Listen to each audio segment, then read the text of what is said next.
তুমি কি মানসিক শক্তি বাড়াতে এবং জীবনের নিয়ন্ত্রণ নিতে প্রস্তুত? তবে আজ আমরা জানব 10টি সহজ কিন্তু কার্যকরী উপায় যা তোমার জীবনে পরিবর্তন আনবে। সাথে থাকো। মানসিকভাবে নিজেকে শক্তিশালী করার জন্য 10টি উপায় কি তা আজ জানব। প্রথমত, ছোট ছোট লক্ষ্য নির্ধারণ করো।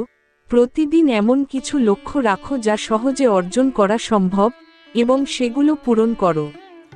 দ্বিতীয়ত, নিজের সময় ম্যানেজমেন্ট করো। প্রতিদিনের কাজগুলো পরিকল্পিতভাবে সম্পন্ন করার অভ্যাস গড়ে তোলো। 3 নম্বরে বলবো, মানসিক চাপ কমানোর জন্য গভীর শ্বাস প্রশ্বাস নাও। নিয়মিত ব্রিদিং এক্সারসাইজ করলে মানসিক চাপ কমবে। চতুর্থত, নেতিবাচক মানুষের কথায় কান দিও না। যারা তোমার আত্মবিশ্বাস নষ্ট করে তাদের উপেক্ষা করো।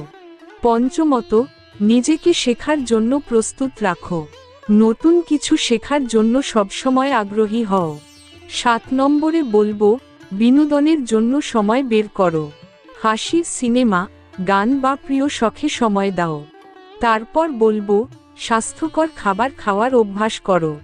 ভালো খাবার মানসিক ও শারীরিক শক্তি বৃদ্ধি করে। 8 নম্বরে বলবো, প্রতিদিন নিজেকে কিছু ভালো কথা বলো। আমি পারবো, আমি যথেষ্ট ভালো, এই ধরনের কথা চর্চা করো। নবমত, প্রতিদিন এমন 3টি জিনিস লিখে রাখো যেগুলো তোমার জীবনে ইতিবাচক প্রভাব ফেলেছে। 10 নম্বরে বলবো, প্রকৃতির মাঝে সময় কাটাও। এটি মনকে শান্ত রাখবে। এই অভ্যাসগুলো মানসিক শক্তি গড়ে তুলতে দারুণভাবে সাহায্য করবে। ভিডিওটি দেখার জন্য ধন্যবাদ। মনে রেখো, মানসিক শক্তি অর্জনের যাত্রা শুরু হয় ছোট ছোট অভ্যাস দিয়ে। যদি এই ভিডিওটি তোমার ভালো লেগে থাকে তবে অবশ্যই লাইক, শেয়ার এবং সাবস্ক্রাইব করো।